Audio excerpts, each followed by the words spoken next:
Hi, നമസ്കാരം. അപ്പോൾ നമ്മുടെ ഇന്നത്തെ പുതിയൊരു വീഡിയോയിലേക്ക് എല്ലാവർക്കും സ്വാഗതം.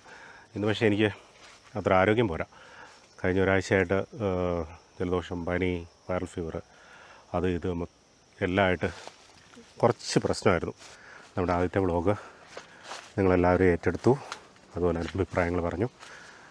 അതിനനുസരിച്ചിട്ടുള്ള ബാക്കി പണികളിലുള്ള വ്യത്യാസമൊക്കെ നമ്മളിവിടെ വരുത്തിയിട്ടുണ്ട്. അന്ന് പ്രധാനമായിട്ടും ആൾക്കാർ പറഞ്ഞിരുന്ന ഒരു അഭിപ്രായം, 2-3 കാര്യങ്ങൾ നമ്മൾ ചെയ്യാൻ പോകുന്ന കാര്യം ഒന്ന് അഡ്വാൻസായിട്ട് പറയണം.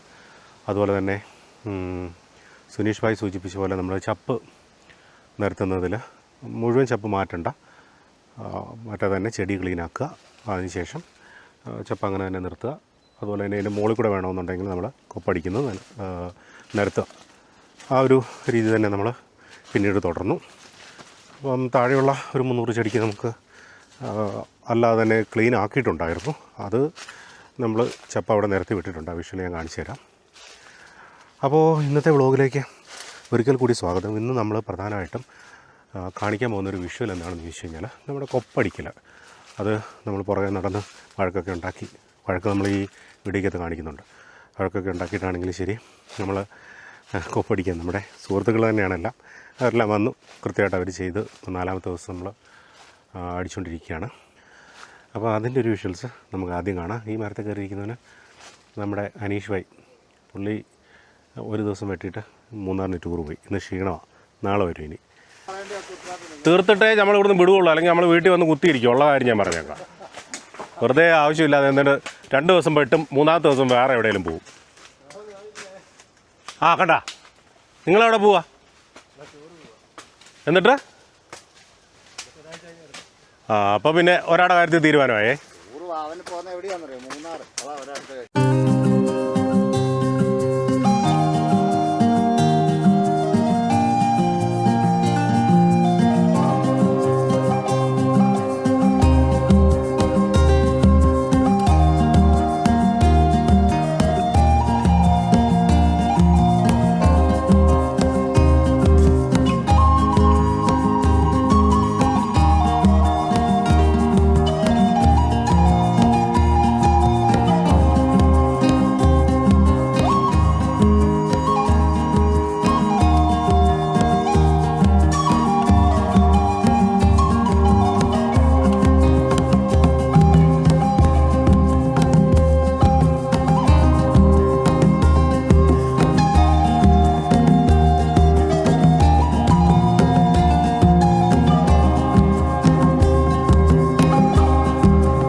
പിന്നെ നമ്മുടെ കവാത്തെടുത്ത് തീർന്നിട്ടില്ല. അതുകൊണ്ട് നമ്മുടെ വലസ്ട്രീം അതുപോലെ തന്നെ മാംഗോ സോപ്പ് ഒഴിക്കുന്നത് ഇന്ന് തൽക്കാലത്തേക്കൊന്ന് നിർത്തി വെച്ചിട്ടുണ്ട്. കാരണം ഇപ്പോൾ കൊപ്പടിച്ചുകൊണ്ടിരിക്കുന്ന ആ മേഖലയിലും അതുപോലെ തന്നെ നമ്മുടെ കവാത്തെടുത്ത് തീരാത്ത ആ പ്രദേശത്തുമാണ് ഇനി ഒഴിച്ച് തീരാറുള്ളത്. അതുകൊണ്ട് കഴിഞ്ഞ് കഴിഞ്ഞാൽ നമ്മുടെ ഫംഗിസൈഡ് ഡ്രെഞ്ചിങ് പരിപാടി തീരും.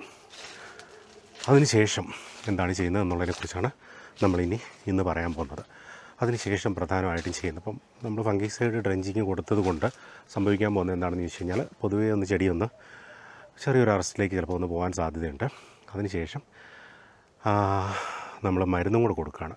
മരുന്നിൻ്റെ ഡീറ്റെയിൽസ് നമ്മൾ പിക്സലിൻ്റെ പ്ലിന്തറും അതുപോലെ തന്നെ മിസ്റ്റർ ടോപ്പ് എന്ന് പറഞ്ഞിട്ടൊരു ഫംഗിസൈഡ് അതിൻ്റെ കൂട്ടത്തിലും കൊടുക്കുന്നുണ്ട്. പിന്നെ മിഡ. ഇത്രയാണ് അതിൻ്റെ കെമിക്കൽ ഡീറ്റെയിൽസ് ഞാൻ പറയാം. മിസ്റ്റർ ടോപ്പ് എന്ന് പറഞ്ഞു കഴിഞ്ഞാൽ അതൊരു നല്ല ഫംഗിസൈഡാണ്. അസോക്സിസ്ട്രോബിന് അതുപോലെ ഡെഫിനോക്കോണസോളും കൂടെയുള്ള ഒരു കോമ്പിനേഷൻ ഫംഗിസൈഡാണത്. പിന്നെ പ്ലിന്തർ എന്ന് പറയുമ്പോഴത്തേനും നോവലുറാനും ഇൻഡോക്സകാർബുമാണ് അതിനകത്തുള്ളത്. പിന്നെ മിഡ. നമ്മൾ ഇപ്പോൾ 2 തവണ ഇങ്ങനെ ഈ അടുപ്പിച്ച് ഫംഗിസൈഡ് പോകുന്നതുകൊണ്ട് ചെടിക്ക് സ്വാഭാവികമായിട്ടും ഉണ്ടാകുന്ന ഒരു ക്ഷീണത്തെ ഒന്ന് കവർ ചെയ്തെടുക്കാൻ വേണ്ടിയിട്ട് നമ്മളൊരു ഫോളിയാറിലേക്കും കൂടെ പോവുകയാണ്. ഈ ചെടിയൊക്കെ നമുക്ക് ഈ പ്രാവശ്യം പറിച്ച് മാറ്റി വെക്കണം. പ്ലാൻ ചെയ്ത് വെച്ചിരിക്കുന്നതാണ്. ഈ നേരെ ഈ പ്ലാവിൻ്റെ ചുവട്ടിലാണ് നിൽക്കുന്നത്. അതുകൊണ്ട് അത് അവിടെ നിന്ന് പോവുകയുള്ളൂ. ബാക്കിയുള്ള ചെടിയുടെ പെർഫോമൻസ് കിട്ടുകയില്ല. അപ്പോൾ ഞാൻ പറഞ്ഞു വന്ന് നമ്മൾ ഇത് ചെയ്തതിന് ശേഷം നമ്മൾ ഈ ചെടിക്കുണ്ടാകുന്ന ഒരു ക്ഷീണത്തെ മാറ്റാൻ വേണ്ടിയിട്ടൊരു ഫോളിയാർ അതും കൂടെ കൊടുക്കാൻ തീരുമാനിച്ചിട്ടുണ്ട്. അപ്പോൾ ഫോളിയാറിനെ കുറിച്ച് വളരെ ഡീറ്റെയിൽഡ് ആയിട്ടൊരു വീഡിയോ ഗുരുജിയായിട്ട് ചേർത്തിട്ട് നമ്മൾ അടുത്ത ആഴ്ചത്തെ വ്ളോഗിൽ ചേർക്കാമെന്ന് വിചാരിക്കുന്നു. തോട്ടം കാണിച്ചുകൊണ്ട് തന്നെ ഒരു 4 ടൈപ്പ് ഓഫ് ഫോളിയാർ ഇപ്പോൾ കൊടുക്കാൻ പറ്റുന്നുണ്ടെന്ന് നമുക്ക് ഗുരുജിസിൽ ചെന്ന് കഴിഞ്ഞാൽ അവിടെ അതിൻ്റെ ഡിസ്പ്ലേ ഉണ്ട്, അത് നമുക്ക് കാണാൻ പറ്റും. അപ്പോൾ അത് പലതരത്തിൽ പല കോസ്റ്റിൽ ബാരൽ കോസ്റ്റ് പല കോസ്റ്റിലുള്ളതുകൊണ്ട് ഞാനതിനകത്ത് കൊടുക്കാൻ ഉദ്ദേശിക്കുന്ന ഫോളിയാറിനെ കുറിച്ചാണ് ഇവിടെ പറയുന്നത്. ഒരു പ്രാവശ്യം ഞാൻ കൊടുത്തിട്ടുണ്ടെന്ന് എനിക്ക് തോന്നുന്നു, ഓർമ്മയില്ല സത്യത്തിൽ കേട്ടോ. എന്താണെങ്കിലും അത് 19-10 1 കിലോ, 13.45 അര കിലോ. പിക്സലിൻ്റെ ശ്രേഷ്ഠ മൈക്രോന്യൂട്രിയൻസ് ആണ്, അതൊരു 200 ഗ്രാം. പിന്നെ ഫ്ലോറ അത് കൊടുക്കാത്തൊരു പരിപാടിയില്ല, കാരണം ഫ്ലോറ കൊടുത്തതിൻ്റെ റിസൾട്ട് ഗംഭീര റിസൾട്ടായിരുന്നു നമുക്ക്. ഫ്ലോറ എന്ന് വെച്ച് കഴിഞ്ഞാൽ ഫ്ലവറിങ്, അതുപോലെ തന്നെ കായുടെ വലിപ്പം, കാപിടുത്തം, എല്ലാ കാര്യത്തിലും അത് സഹായിക്കുന്നുണ്ട് നമ്മളെ. അപ്പോൾ ഫ്ലോറ ഒരു 100 ml. പിന്നെ സിങ്കോൾഡ് എന്ന് പറഞ്ഞിട്ടൊരു സിങ്കിൻ്റെ ടാബ്ലറ്റ് വന്നിട്ടുണ്ട്, ആ ടാബ്ലറ്റ് ഒരു 5 എണ്ണം. പിന്നെ ബോറോൺ ഡെഫിനറ്റ്ലി ഒരു 200 ഗ്രാം. ഇത്രയും ചേർത്തിട്ട് ഒരു നല്ല സൂപ്പറായിട്ടുള്ള ഒരു ഫോളിയറാണ് കൊടുക്കാൻ ഉദ്ദേശിക്കുന്നത്. അപ്പോൾ നിലവിൽ ഒരു ചെറിയ ക്ഷീണമൊക്കെ ഉള്ള ചെടിക്കൊക്കെ അതങ്ങ് മാറും. പിന്നെ മഴക്കാലം 2-3 ദിവസത്തിനുള്ളിൽ നന്നായിട്ട് മഴ തുടങ്ങാനായിട്ടുള്ള സാധ്യത പറയുന്നുണ്ട്. അപ്പോൾ അതിനുള്ളൊരു മുൻകരുതലുമാണ്. കാരണം മുൻകരുതൽ ആയിട്ടാണ് നമ്മൾ ഈ ഫംഗിസൈഡെല്ലാം കൊടുത്തിരിക്കുന്നത്. അപ്പോൾ ആ ക്ഷീണം മാറാൻ വേണ്ടിയിട്ട് നമ്മൾ മണ്ണിൽ ഒരു വളം കൊടുത്ത് അതിനെ കയറ്റി എടുത്തുകൊണ്ട് വരുന്നതിനെ കഴിഞ്ഞ് നല്ലതും പെട്ടെന്ന് റിസൾട്ട് കിട്ടുന്നതും ഈ പറയുന്ന ഫോളിയർ ആയിരിക്കും എന്നുള്ളത് കൊണ്ട് ഫോളിയറിലേക്ക് പോകുന്നത്. അപ്പോൾ അത്രയും ആണ് നമ്മൾ അടുത്തായിട്ട് ചെയ്യാൻ ഉദ്ദേശിക്കുന്നത്. അപ്പോൾ ഞാൻ നേരത്തെ പറഞ്ഞ പോലെ തന്നെ ഒരു മരുന്നടിയാണ് ഇനി അടുത്ത് വരാൻ പോകുന്നത്. വലിയ കാര്യമായിട്ട് നമുക്ക് ചെറിയ 1-2 ഇടത്തൊക്കെ കുത്തൽ കണ്ടിട്ടുണ്ട് തുടങ്ങി. 2 ദിവസത്തിനുള്ളിൽ തന്നെ എന്താണെങ്കിലും മരുന്നടിക്കും. മരുന്നടിക്കുന്നതിന് മുമ്പ് ചെറിയ പ്രശ്നമാണ്, നമ്മുടെ അടുത്ത കായെടുപ്പായിട്ടുണ്ട്. അതിനെക്കുറിച്ച് ഒരു ഭാഗം കൂടെ പറഞ്ഞിട്ട് നമുക്ക് ഈ വ്ളോഗ് അവസാനിപ്പിക്കാം. കാരണം ഏറ്റവും സന്തോഷമുള്ളൊരു കാര്യം എന്താണെന്ന് വെച്ച് കഴിഞ്ഞാൽ കഴിഞ്ഞ വർഷം മെയ് മാസത്തിലാണ് നമ്മൾ കായെടുപ്പ് സ്റ്റാർട്ട് ചെയ്തത്. അപ്പോൾ ഇത് 6ാമത്തെ കായെടുപ്പാണ് നമ്മുടെ. കണ്ടിന്യൂസ് ആയിട്ട് ഓരോ 2 മാസം കൂടുമ്പോഴും നമുക്ക് കൃത്യമായിട്ട് കായെടുക്കാൻ പറ്റി എന്നുള്ളതാണ് ഏറ്റവും വലിയ അഡ്വാൻറ്റേജ് ആയിട്ട് ഞാൻ കാണുന്നത്. കാരണം നമുക്ക് കായെടുപ്പ് നിൽക്കുന്നില്ല.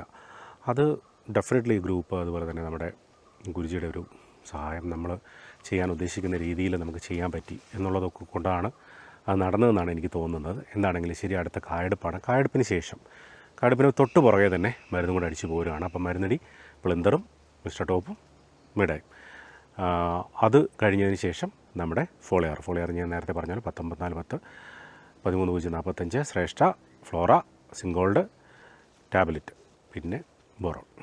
ഇത്രയാണ് പ്രധാനമായിട്ട് നമ്മൾ ചെയ്യുന്നത്. ശരി, അപ്പോൾ നമുക്ക് അടുത്ത വ്ളോഗിൽ കാണും വരെ ബൈ.